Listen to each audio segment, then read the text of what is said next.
열왕기상 12장 1절부터 9절의 말씀.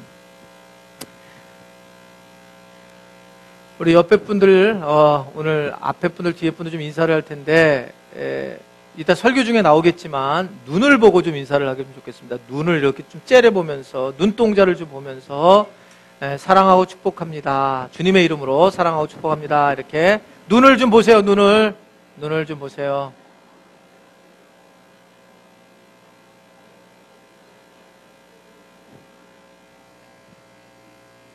예, 우리 열왕기상 12장 1절부터 9절의 말씀, 하나님 말씀 다 같이 말씀 읽도록 하겠습니다. 다시 볼까요? 시작. 르호보암이 세겜으로 갔으니 이는 온 이스라엘이 그를 왕으로 삼고자 하여 세겜에 이르렀음이더라. 느밧의 아들 여로보암이 전에 솔로몬 왕의 얼굴을 피하여 애굽으로 도망하여 있었더니 이제 그 소문을 듣고 여전히 애굽에 있는 중에 우리가 사람을 보내 그를 불렀더라.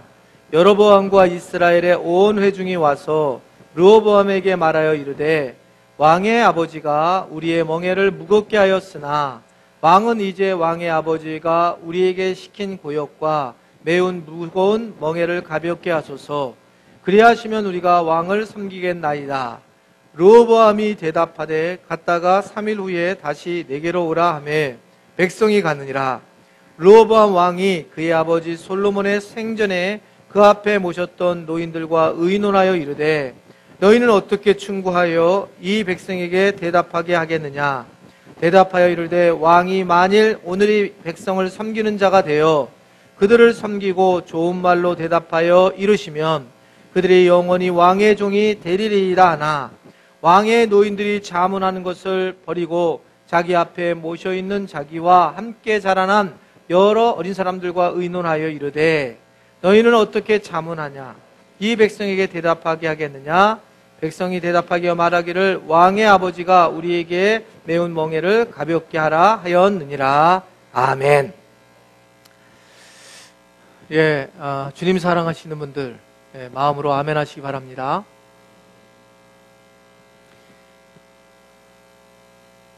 여자분들은 마음의 변화가 일어나면 이제 머리를 많이 치시잖아요. 이제 어떤 부부가 있었습니다. 아내가 마음이 이제 심경이 조금 이제 변화가 일어나서 이제 머리가 긴 머리였는데 이제 마음을 단단히 먹고 쇼카트를 딱 친 거예요. 쇼카트를 치고 와가지고 이제 보통은 같은 뭐 여성들끼리는 무조건 예쁘다 하고 인정을 해주지만 제일 걱정이 되는 게 남편이었습니다.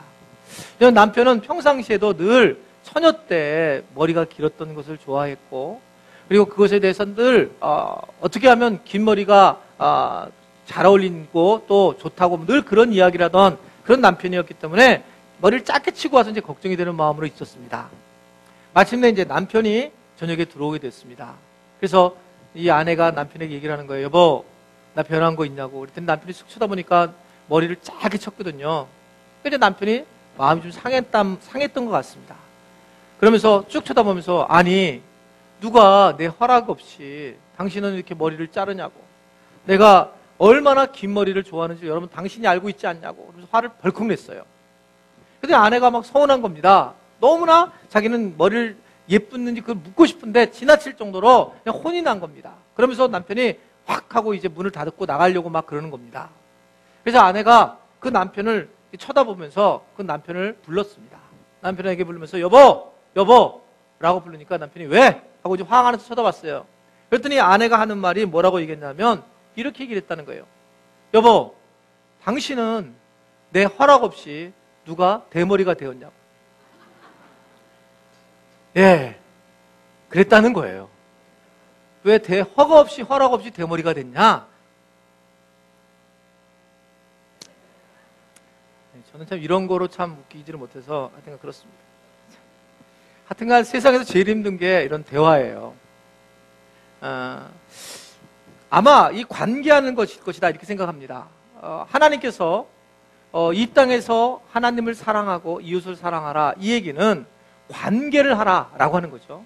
근데 관계를 하는 건데 그 사랑의 관계를 해야 되는데 사랑의 관계를 하는 핵심 부분이 뭐냐면 대화잖아요. 대화를 통해 서로 관계를 하게 누구든지 되어 있습니다. 그런데 이 대화라고 하는 거, 이것은 절대로 쉽지 않죠. 그러니까 아무리 은혜를 많이 받아도 말하는 방법이, 대화하는 방법이 바뀌지 않습니다.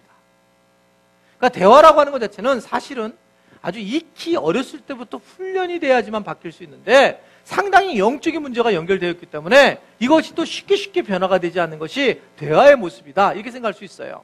실제로 이 대화에 대해서 우리 교회는 훈련을 시키고 있지만, 이 대화에 대한 훈련을 시키는 교회는 많지가 않습니다. 그럼에도 불구하고 대화라고 하는 것 자체가 굉장히 참 중요한 부분이다, 이렇게 생각할 수가 있습니다. 여러분, 이 대화를 안 하면 서로가 사랑하는 걸 잘 모르잖아요. 근데 사랑을 하는데 사랑하는 방법이 사람들마다 달라요. 나는 요럴 때의 사랑을 받고, 나는 요럴 때의 사랑을 받고, 사랑을 받는 방법들이 사람마다 전혀 다릅니다. 어떻게 잘하느냐에 따라서 사랑의 방식들이 다르게 다가오는 거예요. 예전에, 지금은 이제 우리 교인들 그런 분들이 없는 줄 알고 있는데 모르겠습니다만, 옛날에 어떤 분들은 정말 좋으면 막 좋으면 와서 때리는 사람이 있었어요. 자기는 사랑한다는 거예요. 근데 예전에 저희 교회에 때렸는데, 저도 좋으면 때리는데 주먹으로 때려요, 여기를. 너무 아픈 거예요. 제가 설교 중에 몇 번 얘기했더니 그분이 요새 하다가 이렇게 내리는 분이 계세요. 근데 정말 좋아한다는 거예요. 제가 이 전도사 시절에, 이제 전임 전도사 시절에 신방을 갔는데, 기도를 하는데, 신방을 하면 이제 이 다과가 나오잖아요. 다과가 나와서 이제 기도를 이렇게 하고 있었는데, 근데 그 기도를 할 때 여름이기 때문에 이렇게 반팔만 입고 가서 이제 예배를 드렸습니다. 그렇게 기도를 하는데, 갑자기 기도하는데 누가 무는 거예요, 저를, 이 발을 여기를. 딱 물었더니 어떤 애가 제 팔을 엥 이러고 강아지처럼 물고 있는 거예요. 잽싸게 기도 끝냈어요. 예수님이 그러면 남의 딱 그러고 딱 끝냈어요. 딱. 이게 진짜 이게 여기가 시퍼러진 거예요. 이거 애인데. 그리고 내가 아파 죽겠다니까 그 엄마가 하는 말이 뭐라고 그러냐면, 아이 전도사님, 우리 애는 전도사님이 좋으니까 물은 거예요. 화도 못 내겠고 좋아한다는데 무는 거예요. 물지 말라고 얘기할 수도 없고. 근데 그 아이가 표현하는 건 뭐냐면, 좋아하는 거가 무는 거예요. 그 아이가. 그 뒤에 쟤는 그 아이를 만날까 봐 두려워했습니다. 왜냐면 그 아이의 표현이니까, 그게. 그 아이의 표현. 여러분, 그러니까 사람들은 이렇게 서로 관계를 하고 대화를 할 때에 자기 방식으로 대화를 하면 상대방이 어렵고 힘든 걸 몰라요. 그렇기 때문에 어떻게 우리가 대화를 해야 되는가, 이 부분은 굉장히 중요한 문제란 말입니다. 여러분, 사람들이, 여러분, 문제가 되는 것은 거의 대화에서 문제가 된다는 거죠. 대화에서. 그러니까 가정에 어려움을 겪는 것도 대화고, 교회가 어려움을 겪는 것도 대화고, 정치적인 문제도 여러분 어려움을 겪는 것이 대화예요. 실제로 오늘 본문은 이 왕이 나오는데, 왕 이야기가, 이 본문 내용을 보게 되면 대화의 문제가 되어가지고, 여러분, 이 이스라엘이 남쪽과 북쪽이 갈라지는데, 사실은 갈라진 이유가 무슨 정치적인 가치라든지 무슨 경제적 상황, 사회적 상황 때문에 갈라진 게 아니라, 오늘 보면 이 왕이 있는데 그 왕과 다른 사람들, 백성들의 대화가 막혀가지고 서로 간에 갈라지는 모습이 오늘 본문에 나와 있는 말씀입니다. 나라가 갈라지는 그런 모습으로 나타나요. 오늘 성경에 르호보암 왕에 대한 얘기가 나옵니다. 누구 얘기요? 르호보암이라고 하는 왕인데, 그 사람은 솔로몬 왕의 아들입니다. 그러니까 솔로몬이 왕이 죽고 난 다음에 자동적으로 르호보암은 왕이 돼요. 그게 오늘 1절에 나와요. 세겜 사람들한테 가가지고 세겜 사람들이 그를 왕으로 세웠다. 이 부분에 대해서 전혀 문제가 없었습니다. 그랬는데 어떤 문제가 그 당시에 있었냐면, 북쪽에 있는 사람들과 남쪽에 있는 사람들이 좀 분리돼서 살았어요. 북쪽에 있는 사람들의 생각과 남쪽에 있는 사람들의 생각이 좀 달랐어요. 그래가지고 북쪽에 있는 사람들이 이 솔로몬 왕이 죽자가 이제 여로보암이라고 하는 자기의 리더십을 가진 사람이 이 애굽에 귀양가 있었는데, 그를 데리고 오는 게 2절, 3절에 나옵니다. 데리고 와가지고 새로 된 왕 르호보암과 대화를 시도를 해요. 대화를 시도하는 장면이 오늘 2절, 3절 본문의 말씀입니다. 그래서 서로 이야기하다가 이야기가 잘못돼가지고 오늘 말씀 무슨 얘기냐면, 나라가 갈라지는 그런 상황이 됐다. 이렇게 오늘 우리에게 말씀을 하고 있는 거예요. 여러분, 오늘 이 말씀, 즉 대화가 잘못돼도 나라까지 갈라진다는 거예요. 나라까지 갈라지는 그 이유가, 말을 잘못하면, 말을 잘못 들으면 그렇게 갈라질 수밖에 없는 것이 이 세상의 모습이다, 이렇게 말씀을 하고 있는 겁니다. 그러니까 대화는 그만큼 중요한데, 오늘 우리가 이 왕의 이야기들을 보면서 우리도 어떻게 대화를 해야 될까? 오늘 대화의 중요성을 살펴볼 수 있는 그런 귀한 시간이 될 수 있기를 바랍니다. 네, 크게 세 가지로 볼 수 있는데 가장 중요한 거 첫 번째는 한번 저를 따라하겠습니다. 잘 들어야 합니다. 네, 대화를 잘하는 방법이에요. 대화를 잘하는 것은 상당히 영적인 문제라고 했습니다. 그랬는데 잘 들어야 돼요. 잘. 어떻게 해요? 잘 들어야 합니다. 라는 겁니다. 잘. 자, 이게 아주 중요한데 잘 들어야 한다는 것이 실제로 대화의 기법 중에 가장 중요한 게 뭐냐면 다른 사람의 이야기만 잘 들으면 얼마든지 이야기를 할 수 있다. 그러니까 잘 듣는 게 90%다. 대화했을 때는. 그러니까 잘만 들어줘도 그 사람은 대화를 잘한다. 이렇게 얘기를 하고 있는 겁니다. 근데 중요한 것은 그냥 들어주는 게 아니라 잘 들어줘야 된다는 거예요. 그래서 오늘 이 잘 들어준다는 게 뭘까? 르호보암 왕에게 여로보암과 그리고 거의 백성들이 북이스라엘에 있는 백성들이 찾아가서 그들이 주장을 합니다. 뭘 주장을 하는가? 오늘 4절에 나와요. 4절 말씀. 자, 4절 말씀 보겠습니다. 시작.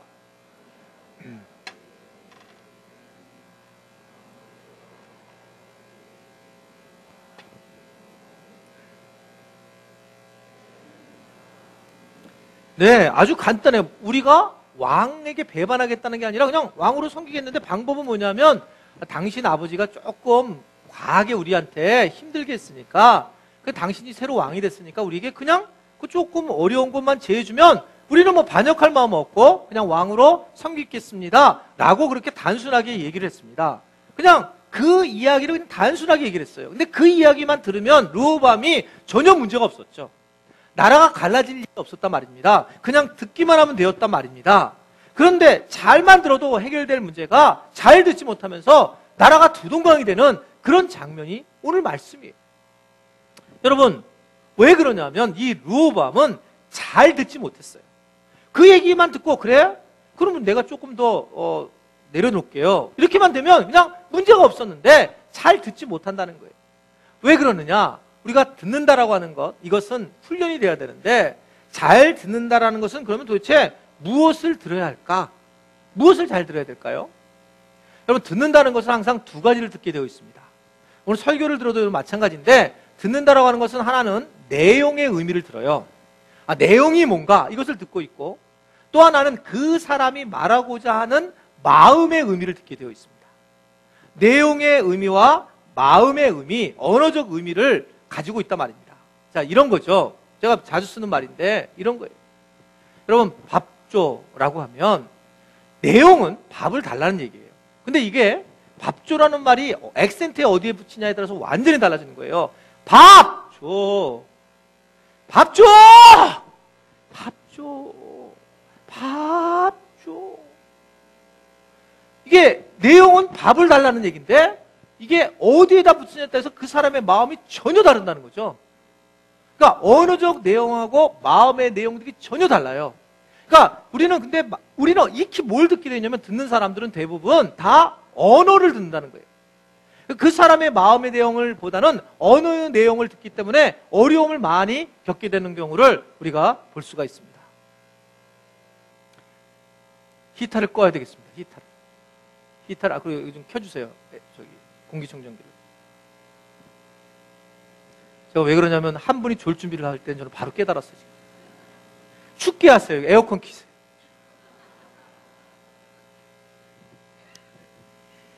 여러분, 그런데 이게 그래서 사람들은 일반적으로 우리가 얘기할 때에는 일반적으로는 거의 다 그 내용의 의미만을 이렇게 듣는 거예요. 내용만 듣는 거예요. 내용만.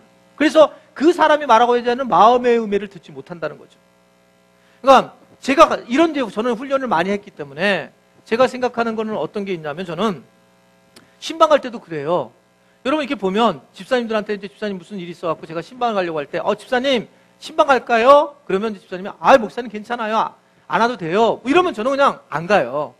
근데 그분이 집사님 신방 갈까요? 그러면 그 집사님이 아니에요. 그리고 갑자기 모션이 커지면 제가 당황해요. 가라는 얘기인가? 그리고 우리 집이 청소를 안 했고 저는 신방에 십자만 들으면 가슴이 덜컥 내려앉아요. 이런 이야기를 하면 그때부터 저는 가야 된다라고 생각하는 사람이에요. 아, 가라는 거구나. 제가 목회 경험을 그냥 경험한 거예요, 그게요. 아, 이건 오라는 꼭 가지 않으면 이 사람은 뭐라고 하냐면 나중에 우리 목사님은 사랑이 없고 그리고 신방도 안 하는 목사 이렇게 생각하는 거예요. 여러분, 그러니까 보통 얘기할 때 사람들은 이 언어의 의미하고 그 어떤 마음의 의미를 전하는데 우리는 들을 때는 거의 언어 의미를 듣기 때문에 힘들어지는 거예요.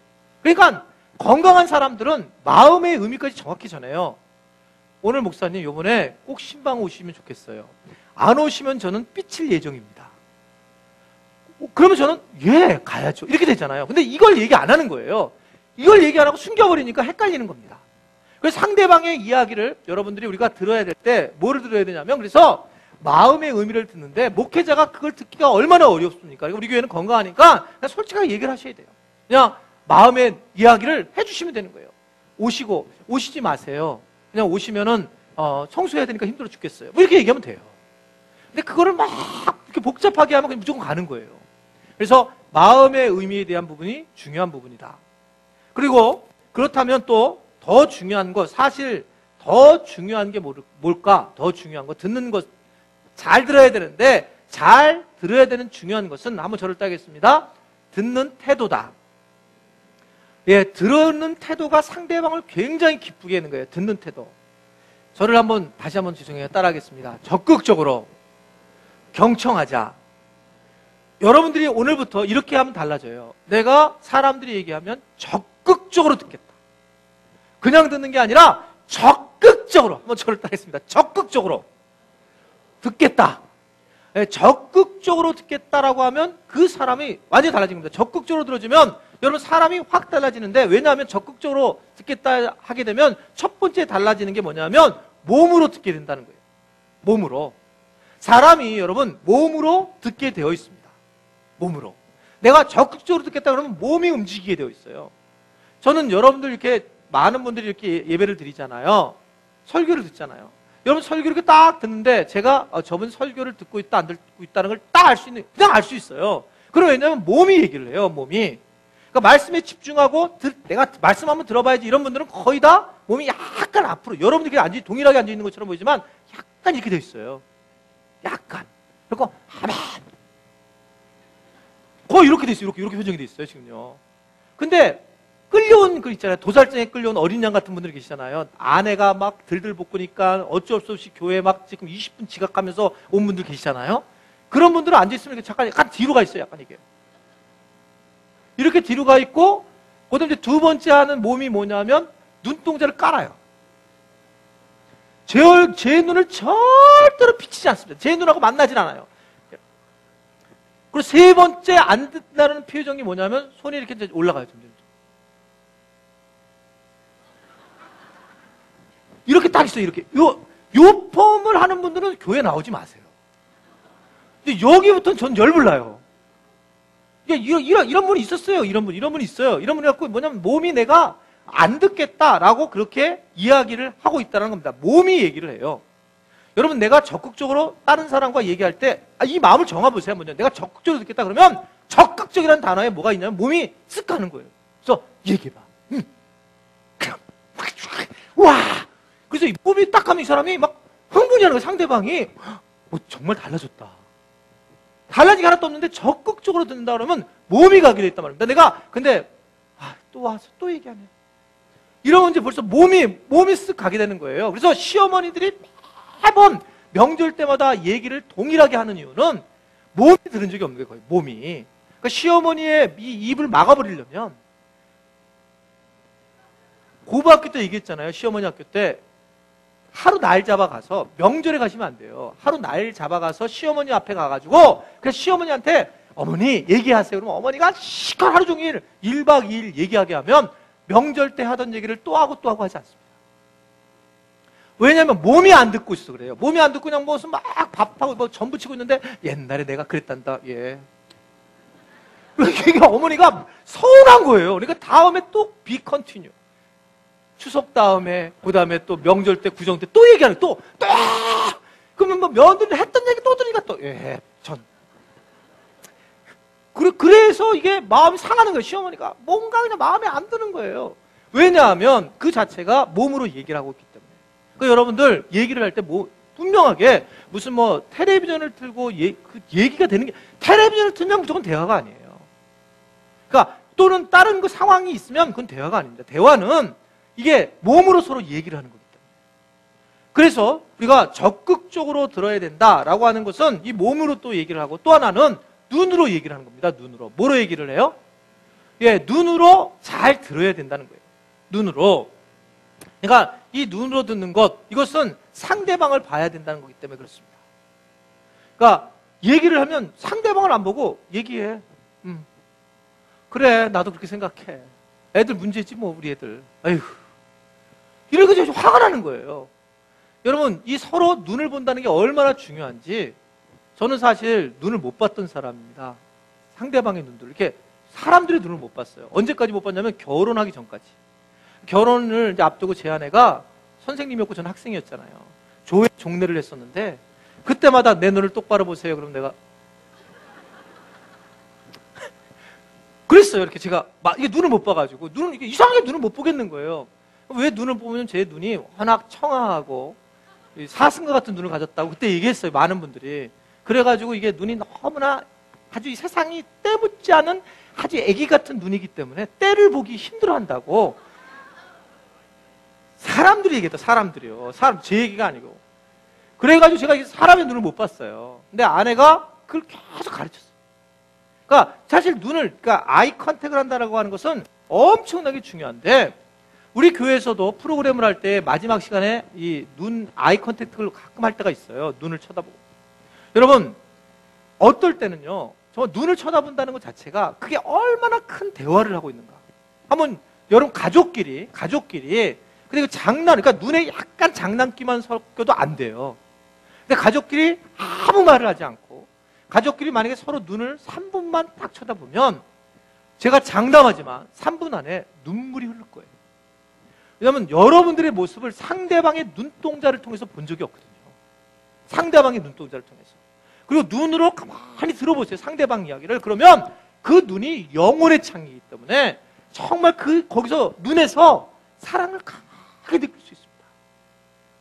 눈만 쳐다봐도 굉장히 은혜를 받아요. 주님의 형상을 하나님이 만드신 창조의 세계로 보는 거예요. 그러니까 눈을 보면 천지를 창조한 걸 볼 수 있어요. 아무나 보는 건 아니지만. 그만큼 눈을 보는 것이 굉장히 강렬하다는 거예요. 눈을 보는 게. 그래서 여러분 눈으로 우리가 모든 걸 봐야 되는데 그래서 이게 대화를 한다라고 했을 때 대화는 이렇게 하시면 돼요. 따로 시간을 정해놓는 거가 대화예요. 이런 좋은 얘기는 쓰셔야 됩니다.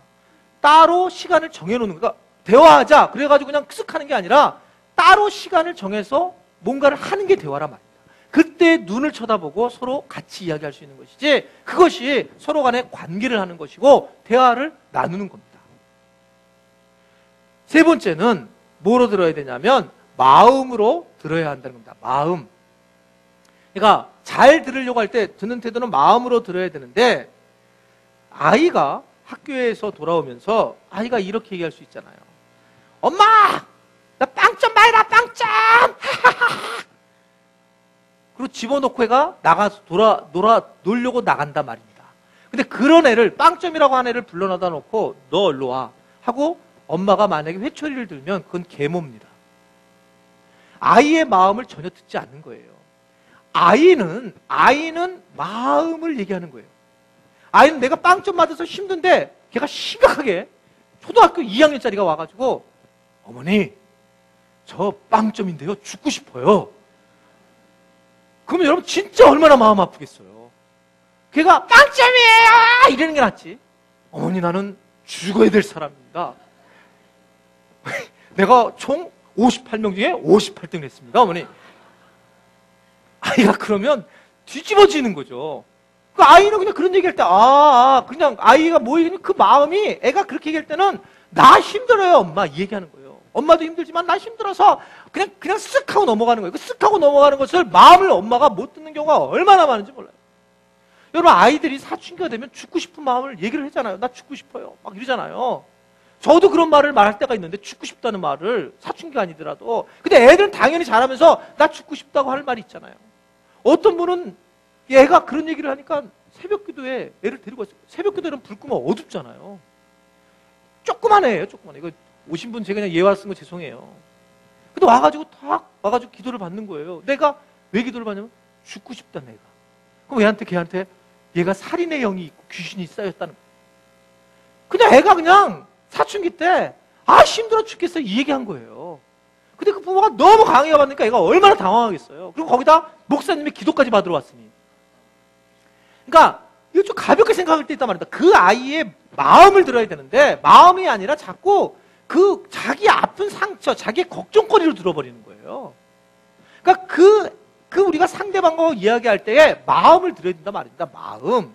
그러니까 그것이 가장 중요한 대화의 중요한 핵심 포인트인데 그걸 잃어버릴 때가 많이 있다는 거예요. 그러니까 여러분 아이들이 그런 얘기를 할 때는 어떨 때는 아무 말 안 하고 그냥 껴안아만 줘도 돼요. 굉장한 언어예요. 그냥 딱 껴안아주고 힘있게 껴안아주면 걔가 분명히 이럴 겁니다. 껴안아주면 답답해. 근데 진짜 행복한 거예요. 그렇게 말을 하더라도 그 아이는 굉장한 사랑을 경험하는 겁니다. 여러분 이게 관계하는 건데 이것이 굉장히 중요한 그런 부분이란 말입니다.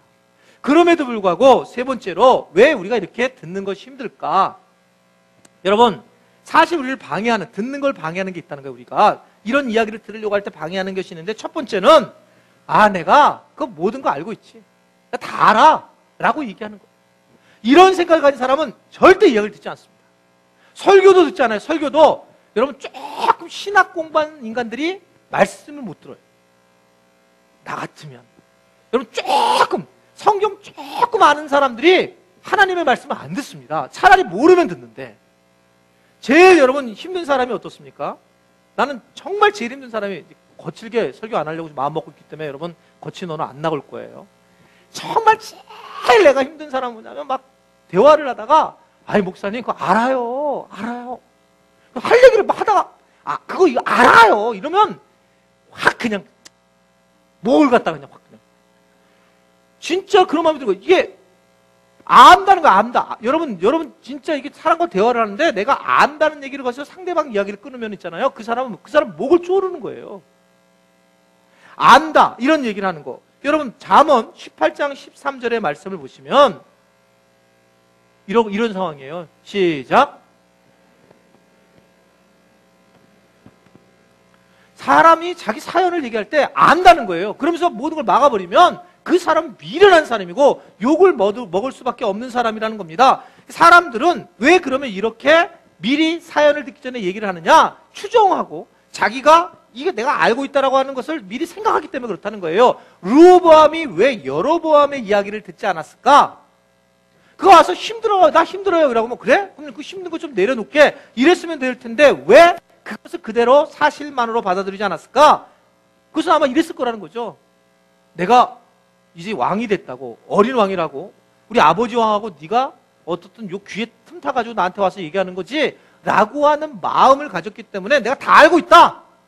네 속마음 다 알고 있어. 이런 것 때문에 상대방이 솔직하게 하는 이야기를 듣지 않고 있다는 거예요. 그러니까 그래서 우리가 모든 것을 알고 있다라고 하는 생각을 가진 사람들은 듣지 않습니다. 여러분 끝까지 들어주시기를 바랍니다. 끝까지 들어줄 때 서로 대화를 하는 거예요. 끝까지 들어줄 때.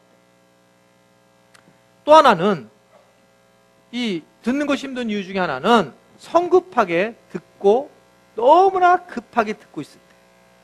성급하게 듣고 있을 때 그렇다는 거죠. 잠언 29장 20절의 말씀을 보면 자, 우리 한번 다 같이 말씀 보겠습니다. 시작. 내가 언어에 필요한 자에게 오히려 희망이 있느니라. 말이 조급한 사람을 보면 미련한 자가 오히려 희망이 있다. 이렇게 얘기를 하고 있어요. 이 대화를 한다라고 하는 것은 아주 만족할 때까지 천천히 끝까지 들어줘야 된다는 겁니다. 그러니까 대화가 절대 쉽지 않아요. 대화를 하는 것은 그 사람한테 그 사람이 한 얘기를 끝까지 들어주는 게 대화예요. 이게 정말 어렵습니다. 특별히 부부가 대화를 한다. 그건 죽음입니다, 거의. 제일 어려워. 세상에서 제일 어려운 게 부부가 대화를 정말 잘해야 된다는 거. 정말 어렵습니다. 청년들은 잘 생각하셔야 돼요. 오죽하면 사도 바울이 웬만하면 결혼하지 마라. 웬만하면 그냥 안 하는 게 낫다. 그렇게 얘기하는 이유가 그 중에 핵심 부분이 정말 말이 안 통해요. 대화는 정말 말이 안 통해요. 그러니까 정말 답답하거든요.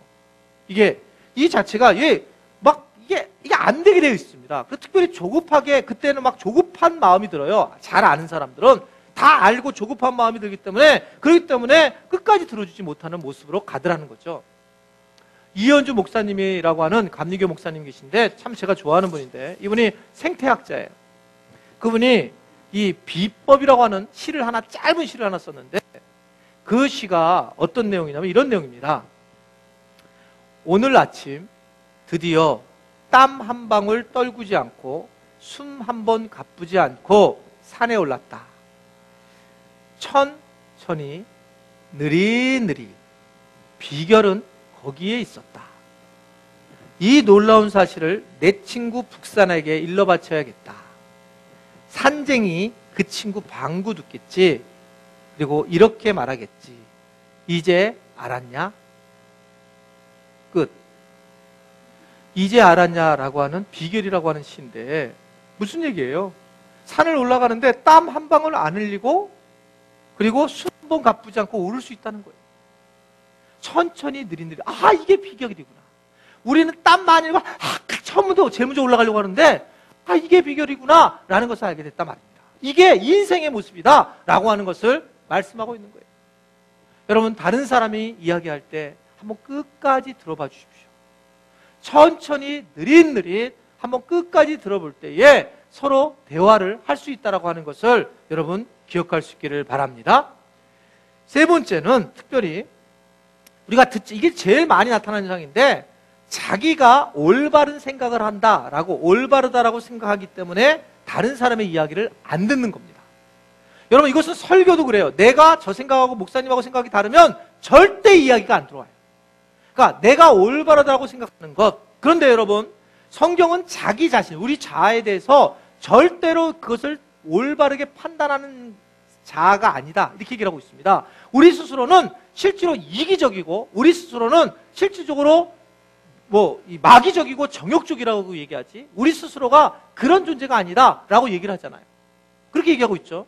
그래서 우리가 기억해야 될 것은 우리 자아는 올바를 수가 없다는 거예요. 우리 자아는 올바를 수가 없다. 이게 우리 생각이어야 되는데, 내 생각이 올바르다라고 하는 사람들은 이게 거기서부터 문제가 생긴다는 겁니다. 왜냐하면 우리 자아는 우리 스스로가 올바른 것처럼 살아가요.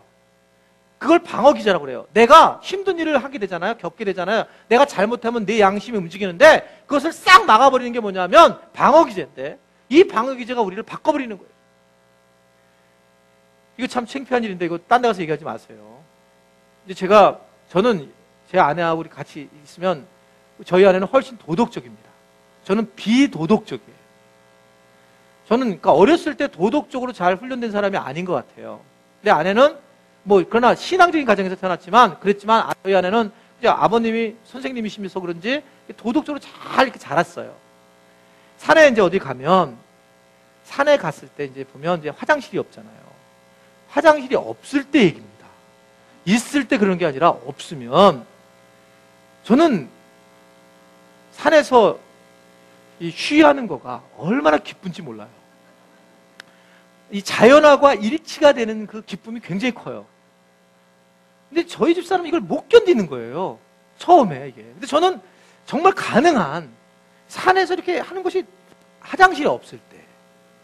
그럼 정말 행복하게 되는데, 근데 이제 아내가, 어떻게 목사가 그냥 목사가 무슨 상관이냐고. 그냥, 근데 생각하는데 제가 그런 얘기할 때 제가 바꾸고 싶은 마음이 없는 거예요. 사실 내한테 바꾸고 싶은 마음이 없는 거예요. 그러니까 왜 내가 이걸 바꾸고 싶은 마음이 없을까? 근데 제가 방어기제를 쓰는데 어떤 걸 쓰냐면 이런 걸 쓰는 거예요. 오줌도 하나님이 주신 자연의 한 일부분이고, 산도 자연의 한 일부분인데, 오줌을 자연에다가 뿌리는데 이게 뭐가 문제냐? 물을 주는 건데. 이런 마음이 있으니까 아주 정말 편안한 마음, 죄책감 하나도 없이 그러는 거예요. 근데 나중에 제가 조사를 누구한테 얘기를 들어봤는데, 오줌 논대 풀들은 나중에 죽는데요, 많이 놓으면요. 근데 제 마음은 제가 빠져나오고 싶은 마음이 있는 거예요, 저한테요. 이게 아주 기가 막힌 우리 자아를 조절하는 기능이 있다는 거예요. 아주 죄성인 기능이 있어요. 제가 부목사 때 서울연동교회에 있었는데, 그 사택이 청량리에 있는 미주 아파트가 있고 교회가 종로가 갑니다. 거기는 메인스트림이에요. 그러니까 뭐 종로 그냥 엄청난 차들이 많이 다니는데 주일날만 좀 안 다녀요. 근데 제가 하루는 주일날 차를 빼려고 하는데 차가 이 아파트 차량이 너무 많으니까 이게 막혀 있었는데 누가 그냥 이거 핸드브레이크를 잡아서 못 나갔어요. 급한 마음에 그래서 버스를 탔어요. 막 교회를 이제 주일날 막 새벽에 일찍 일부 예배 들어가서 안내를 해야 되는데 이거 늦게 가다가 이제 목사님 혼나는데 어떡하지 막 그리고 이제 버스를 탔는데 아슬아슬한 거예요. 시간이 이게 도저히 안 될 것 같은 거예요. 근데 거기에 버스 전용 차선이 있잖아요. 버스를 타고 막 가는데 이제 동대문이 큰 사거리잖아요. 딱 있는데 이 버스가 제가 딱 타고 있는데 버스 운전사가 딱 거기 빨간불이 걸렸어요. 아휴, 이제 끝났다. 빨간불이 확 바뀌는 거예요. 이건 늦는 거다. 이건 큰일 났네. 이러고 있는데 갑자기 이 버스 운전사가 싹 양옆을 보더니 슬금슬금 들어가면서 싹 지나가는 거예요. 제가 할렐루야. 주님이 하셨습니다. 정말 주님 너무 날 사랑하세요. 내가 오늘 이렇게 또 지각할 걸 알고 주님께서 저를 사랑하셔서 천사를 보내주셨네.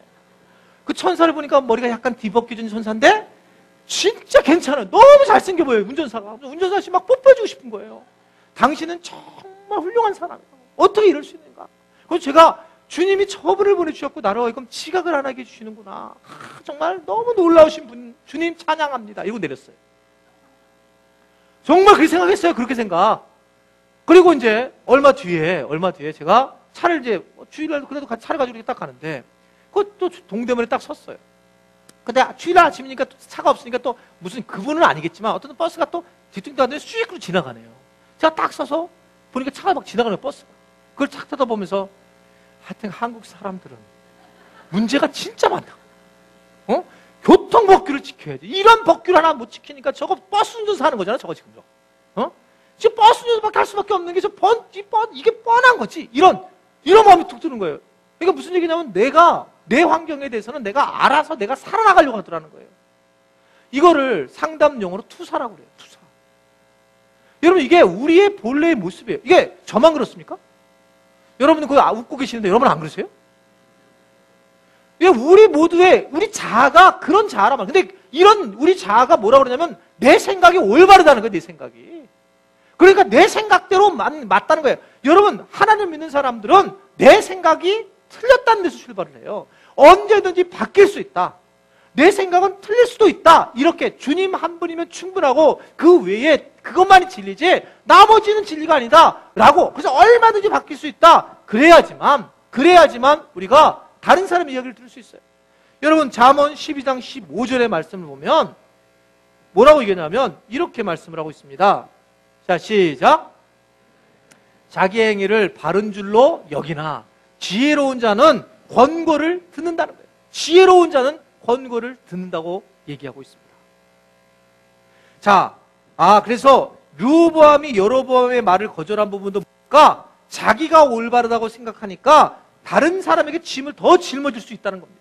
그 사람의 조금 마음만 알게 됐으면 짐을 그렇게 더 무겁게 하지 않겠죠. 허리가 부러지도록 그렇게 하지 않겠죠. 근데 그거로 인해서 나라가 갈라지는 그런 상황이 되었다는 거예요.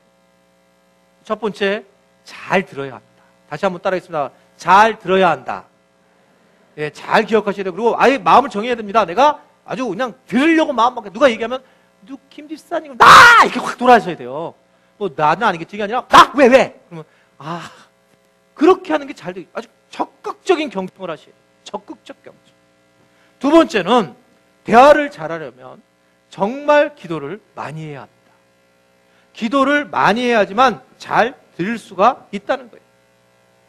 여러분 오늘 말씀을 보면 이 르호보암이 이게 지금 서로 간에 이야기를 해야 되는 상황에서 서로 대화를 하다가 갑자기 그가 5절의 말씀을 보면 뭐라고 말씀을 하냐면 자 5절 말씀 보세요. 시작. 르호보암이 대답하되 갔다가 3일 후에 다시 내게로 오라 하매 백성이 가니라. 저는 이 3일이라고 하는 것 이거 3일 동안 되게 뭐할까? 일반적으로 여러분 이 구약에 나오는 많은 하나님의 사람들은 이런 모든 문제가 생기면 하나님 앞에 예배를 드리고 제단을 쌓고 기도를 했어요. 근데 르호보암은 지금 이 3일 동안 뭐 했냐면 그런 기도를 하지 않고 사람들을 만났어요. 3일 동안 기도를 해야 되는데 그런 게 아니라 그냥 사람을 만나는 그런 일들을 행하고 있던 것을 우리가 볼 수가 있단 말입니다. 사실은 기도를 했으면 달라졌을 거예요. 근데 기도하지를 않았단 말입니다. 그 르호보암이 기도하는 걸 몰랐을까요? 아니요. 르호보암의 아버지가 누구예요? 솔로몬. 솔로몬의 특징은 뭐예요?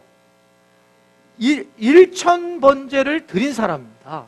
1,000번제. 그러니까 모든 건 제사다. 모든 건 예배다. 예배가 1순위다. 1,000번제 예배를 드리고 기도한 사람입니다. 그 아버지의 아들이에요. 그럼 그걸 보았을 텐데 그 3일 동안 여러분 성경을 보면 기도했고 하나님을 찾았다는 얘기가 하나도 없어요.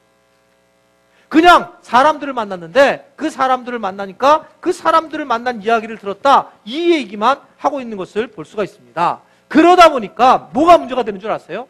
여러분 기도를 한 사람하고 기도를 하지 않는 사람은 아까 말씀을 드린 것처럼 기도를 한 사람은 하나님의 지혜를 갖는 거예요.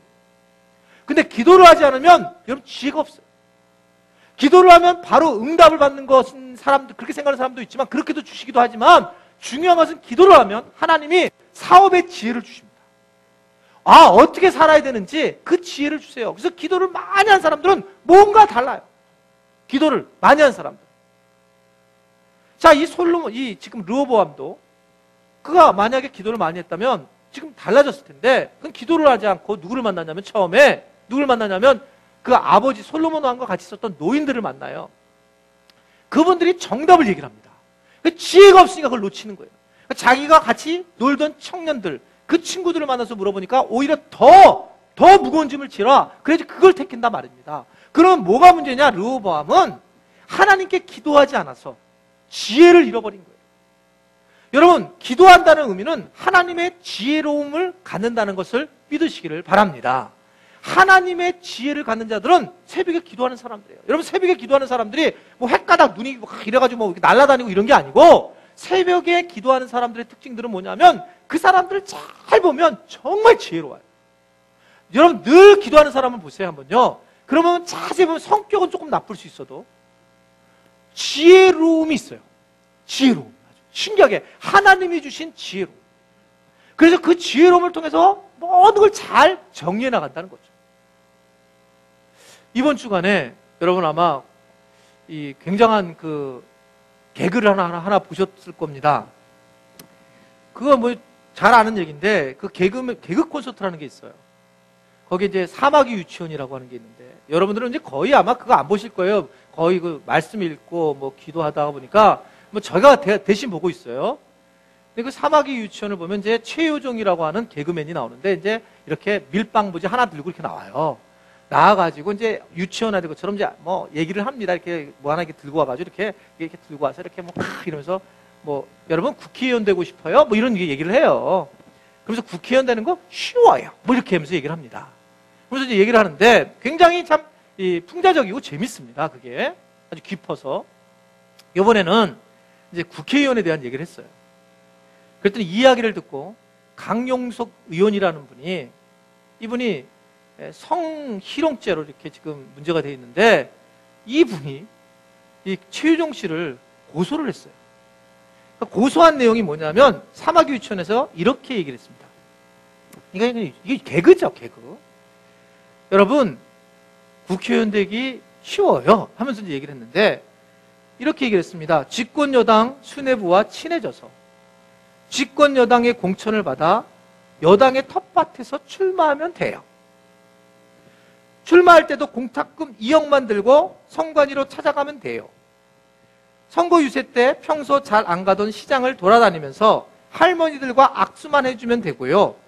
평소 먹지 않았던 국밥을 한 번만 먹어주면 돼요. 이걸 문제 삼았어요. 공약을 할 때는요, 그 지역에 다리를 놔준다든가 지하철역을 개통해 준다든가. 현실이 너무 어렵다고요? 괜찮아요. 말로만 하면 돼요. 이런 얘기를 했어요. 이런 얘기를요. 이런 얘기를 했더니 이 강용석 의원이 이 개그맨을 고소를 했어요. 나는 세상에 이런 개그를 본 적이 없어요. 그러니까 왜 그런가 내가 심리 상태를 봤더니 이게 뭐냐면 자기도 그 여성 그 아나운서를 성희롱한 건데 자기도 여성 아나운서한테 개그한 거라 이거죠. 그러니까 동일하게 개그한 거니까 왜 이 사람도 동일하게 나한테 공격을 이렇게 했으니까 그랬다 이런 얘기를 한 겁니다.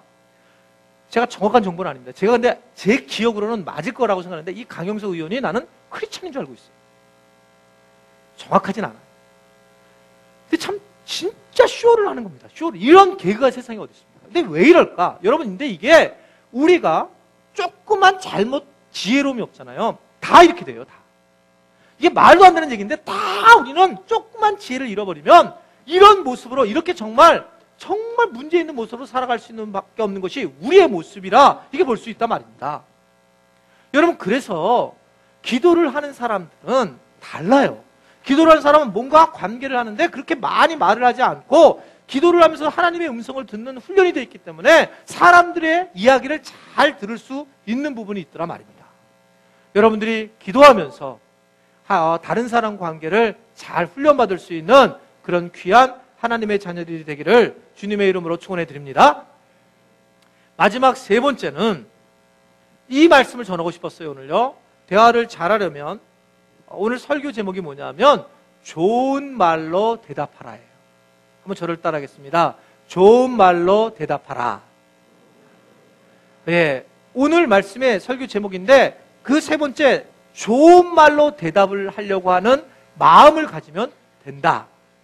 좋은 말로 대답하다. 이게 무슨 소리일까? 오늘 7절에 보면 이 르호보암에게 이 노인분들께서 말씀해준 지혜로운 말씀을 해주는 장면이 나오는데요. 이 참 기가 막힌 얘기를 하나 하는 거예요. 자, 7절 말씀. 자, 시작. 대답하여 이르되 왕이 만일 오늘 이 백성을 섬기는 자가 되어 그들을 섬기고 좋은 말로 대답하여 이르시되 그들이 영원히 왕이 종이 되리. 영원히 왕의 종이 될 거다. 근데 그 방법은 뭐냐면 좋은 말로 대답해라. 다시 한번 저를 따라하세요. 좋은 말로 대답해라. 예, 다른 사람과 이야기할 때 좋은 말로 대답을 하라는 거예요. 좋은 말로. 그것이 그러면 왕으로 영원히 섬기겠다. 이게 오늘 본문의 말씀입니다. 저는 한 주간 이게 가슴에 있었어요. 좋은 말로 대답해라. 얼마나 중요한 메시지일까요?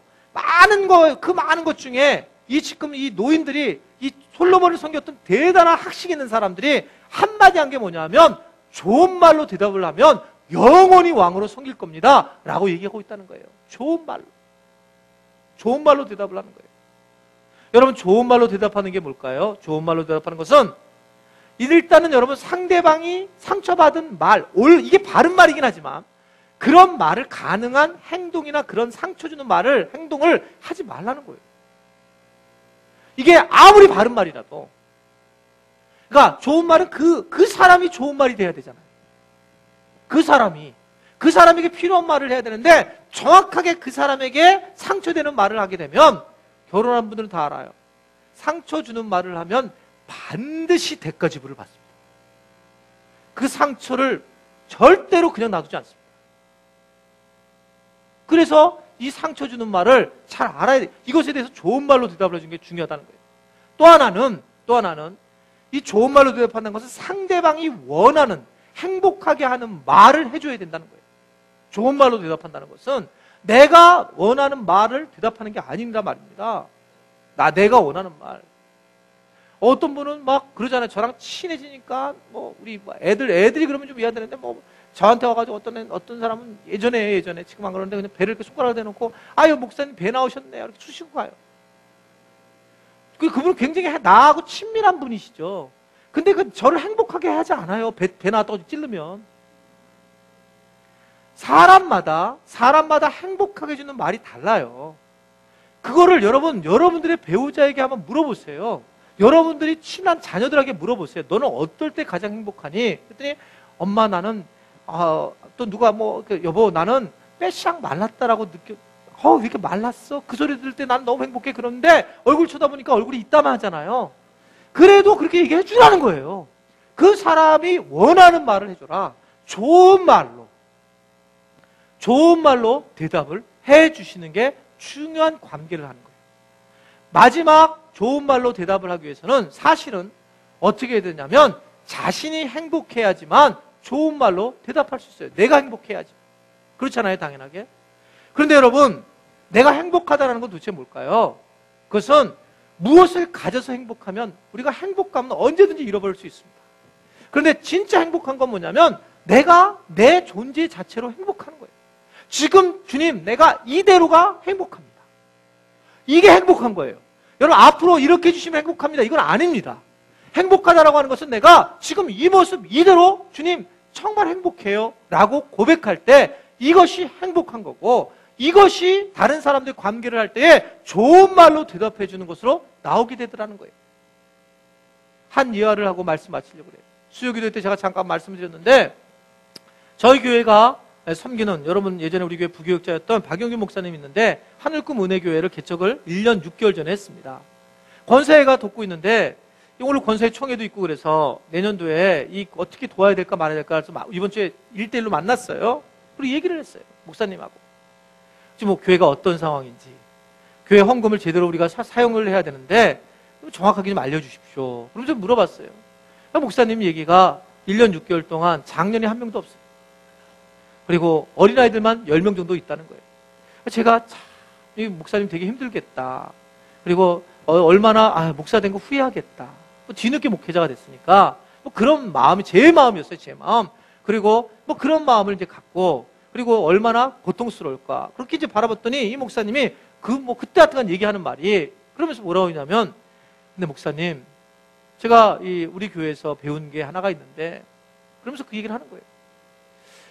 제가 정말 유사이는 너무 행복해요. 그래서 왜요? 저는요, 목사가 된 게 이렇게 행복할 수가 없어요. 어떻게 내가 목사가 됐다니? 저는 교회가 하나님 성장해주면 너무 감사하지만 또 교회가 없어져도 괜찮습니다. 제가 정말 행복한 거는 뭐냐면 그냥 내가 현재 공업 교인이 하나도 없지만 그냥 목사가 된 거예요. 제가요, 뭉클해지는 거예요. 왜냐하면 저도 요 근래에 여러분들은 안 느끼지만 제가 굉장히 선한 모습으로 바뀌었어요. 제 마음이. 근데 제가 딱 느끼는 게 뭐냐면 요사이 제가 몇 개월 전부터 정말 고마운 마음이 드는 거예요. 교인들한테. 그리고 제가 이제는 예전에 설교하는 거 힘들어 죽겠어. 막 일부 예배도 안 하려고 막 하고 막 없애버리려고 하고 막 그러는데 요새는 제가 이 목회자가 된 것이 얼마나 감사한지. 내가 그랬어요. 목사님 참 신기하다. 나도 요사이는 그냥 내가 그냥 교회가 성장해서도 절대 아닙니다. 그냥 하나님 알고 복음 알고, 그리고 내가 그런 목회자로 쓴 것만으로도 너무 감사합니다. 내가 무엇을 가져서 감사하는 게 아니라 그냥 내가 주님 앞에 이 모습이 너무 감사한데 라고 그런 얘기를 하면서 그 목사님 박 목사님 우시는 거예요. 눈물이 쫙. 그냥 목사님 나는 어찌됐든 너무 감사하다는 거예요. 여러분, 이런 마음을 가질 때 정말 좋은 말로 대답할 수 있습니다. 그럴 때 우리가 이 존재가 얼마나 감사한지. 제가 흥얼흥얼 이럴 때마다 부르는 찬양이 하나 있습니다. 그런 찬양을 제가 찬양을 하면 이런 내가 너무 감사할 때, 제가 목회자로서 이렇게 살아가는 것만으로도 감사하면서 부르는 찬양이, 요새 부르는 찬양이 뭐냐면 주만 바라볼지라는 찬양이에요. 하나님의 사랑을 사모하는 자, 하나님의 평안을 바라보는 자, 너의 모든 것 창조하신 주님이 너를 만드셨네. 이거 하나만으로도 충분한 거예요. 하나님 사랑의 눈으로 너를 어느 때나 바라보시고 하나님 인자한 귀로써 나를 기울여 주시네. 이거 하나만으로도 정말 감사한 겁니다. 찬양하겠습니다. 주만 바라보